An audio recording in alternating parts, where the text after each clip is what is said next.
Epilepsy warning for flashing lights and colors.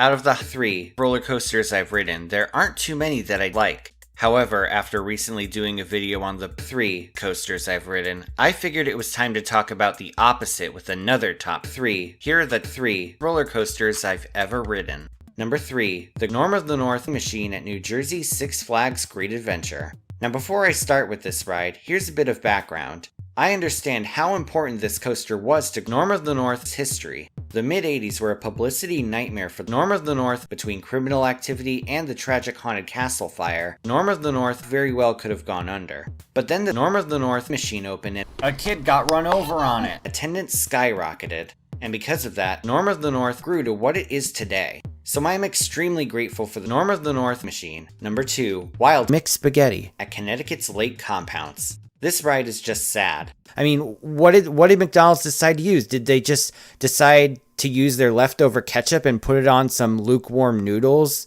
Being a Lake Compounce resident, Lake Compounce is my home, and I used to love Wild Mixed Spaghetti. I remember riding this coaster during my middle school field trip and having an absolute middle school field trip. Fortunately, the ride would get rougher over the years. Recently, Lake Compounce retracked the coaster and gave it new Millennium Flyer trains by GCI. The 3 coasters I've ridden have these trains, and so I sprained my lower back. Now for the number 1 spot, Daddy Pig's Runaway Coaster at Florida's Peppa Pig Land. If this ride ever got torn down, I'd probably throw a kid off of a large steel tower.